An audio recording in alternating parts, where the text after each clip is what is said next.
Hello दोस्तों, एक बार पुनः आप सभी का आपके अपने YouTube channel DL study classes के प्लेटफॉर्म पर बहुत स्वागत है। दोस्तों, आज का यह हिंदी का प्रैक्टिस सेट 11 है। प्रैक्टिस सेट की इस वीडियो में उन्हीं क्वेश्चनों को सम्मिलित किया जा रहा है जो कि एसएससी जीडी के प्रीवियस एग्जाम पूछे गए हैं और आने वाले एग्जाम में पूछे जा सकते हैं।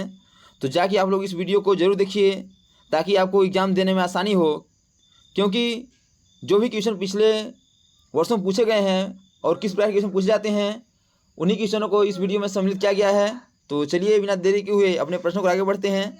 जिसमें पहला क्वेश्चन है कि दिए गए वाक्यांश के लिए एक शब्द दीजिए। क्वेश्चन है जो सब कुछ जानता हो। बताना है कि जो सब कुछ जानता है उसे हम एक वाक्यांश के रूप में क्या कहते हैं। ऑप्शन है कर्मज्ञ, सर्वज्ञ, मर्मज्ञ या अल्पज्ञ। तो इसका करेक्ट आंसर हो जाएगा ऑप्शन नंबर बी, सर्वज्ञ। जो सब कुछ जानता है उसे हम एक वाक्यांश के रूप में सर्वज्ञ कहते हैं। अगला क्वेश्चन है कि दिए गए शब्द के पर्यायवाची शब्द का चयन करें। बताना है कि राष्ट्र का पर्यायवाची क्या हो जाएगा। जैसे कि आपको पता है कि पर्यायवाची का अर्थ होता है कि उसी के समान अर्थ रखने वाला, अर्थात समानार्थी शब्द। समानार्थी शब्द यानी कि उसी शब्द के समान जो अर्थ रखता है उसे हम समानार्थी अर्थात पर्यायवाची शब्द कहते हैं। तो बताना है कि राष्ट्र का पर्यायवाची क्या हो जाएगा। ऑप्शन है धरती, देश, संसार या बाहर। तो राष्ट्र का पर्यायवाची होता है देश, जो कि ऑप्शन नंबर बी पर है, इसलिए इसका option number B correct answer हो जाएगा। अगला क्वेश्चन है कि दिए गए शब्द के पर्यायवाची शब्द का चयन करें। बताना है कि मरुस्थल का पर्यायवाची क्या हो जाएगा। बताना है कि इन चार ऑप्शन में से मरुस्थल के समान कौन सा अर्थ रखता है। ऑप्शन है रेत, रेगिस्तान, ऊंट या धूल। तो मरुस्थल का पर्यायवाची हो जाएगा रेगिस्तान, जो कि ऑप्शन नंबर बी पर है, इसलिए इसका option number B correct answer हो जाएगा। अगला क्वेश्चन है कि री किसान को भरने के लिए सबसे उपयुक्त शब्द का चयन करें। क्वेश्चन है सबने डैश डैश बजाई। ऑप्शन है तालियां, बोलियां, बाजा या गाल। तो सबने तालियां बजाई, जो कि ऑप्शन नंबर ए पर है, इसलिए इसका option number A correct answer हो जाएगा तालियां। इस री के स्थान पे तालियां करेक्ट आंसर हो जाएगा।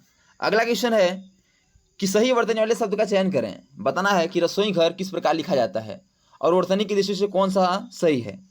तो रसोई घर आपका इस प्रकार लिखा जाता है, रसोई घर, रसोई घर इस प्रकार लिखा जाता है। अब हमको देखना है कि कौन से ऑप्शन में ऐसा लिखा गया है।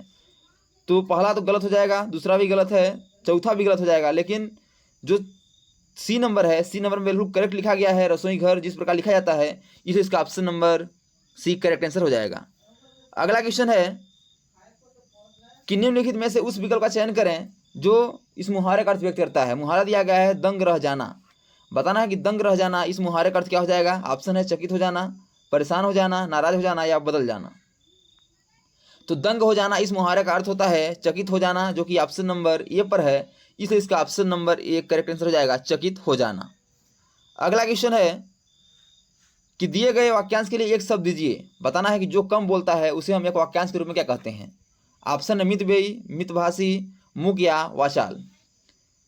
तो इसका करेक्ट आंसर हो जाएगा मितभाषी। जो सबसे कम बोलता है उसे हम मितभाषी कहते हैं, और जो कम खर्च करता है, जो कम खर्च करता है उसे हम मितव्ययी कहते हैं, और मूक यानी कि जो गूंगा होता है उसे हम मूक कहते हैं, और वाचाल जो सबसे अधिक बोलता है उसे हम वाचाल कहते हैं।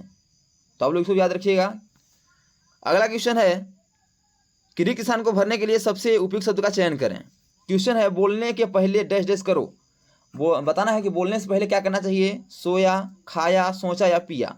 तो बोलने से पहले सोचा करो, यहाँ हो जाएगा आपका सोचा। ऑप्शन नंबर किसमें है, तो ऑप्शन नंबर आपका सी में है, इसलिए इसका option number C correct answer हो जाएगा कि बोलने से पहले सोचा करो।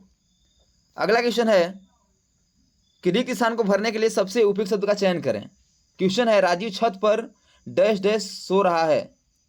बताना है कि छत के आगे कौन सा शब्द आ जाएगा। पर, से, में, अंदर। तो राजीव छत पर सो रहा है, इस पर होना चाहिए, जो कि ऑप्शन नंबर ए पर है, इसलिए इसका option number A correct answer हो जाएगा। अगला क्वेश्चन है कि री किसान को भरने के लिए सबसे उपयुक्त शब्द का चयन करें। क्वेश्चन है जो करे वह डैश डैश, जागे, भरे, मरे या सोए। तो जो करेगा वह भरेगा। जैसे कहावत में कहा जाता है कि जो जैसा करेगा वैसा भरेगा, तो इसमें करेक्ट हो जाएगा भरे, जो कि ऑप्शन नंबर बी पर है, इसे इसका option number B correct answer हो जाएगा भरे।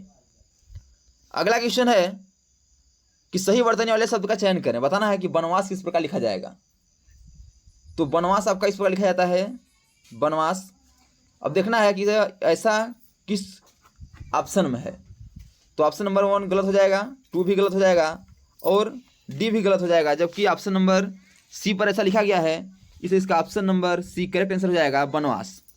तो दोस्तों thanks for watching this video. यह वीडियो कैसा लगा कमेंट बॉक्स जरूर बताइएगा। और इसी प्रकार के ऑल गवर्नमेंट एग्जाम में पूछे जाने वाले GK, GS, math, reasoning, Hindi, current affairs और लुसेंट से संबंधित क्वेश्चनों को पाने के लिए हमारे यूट्यूब चैनल को लाइक, शेयर, सब्सक्राइब कर बेल आइकन को प्रेस करना भूलिएगा, ताकि जब भी नई वीडियो अपलोड हो सबसे पहले नोटिफिकेशन आप तक पहुँचे।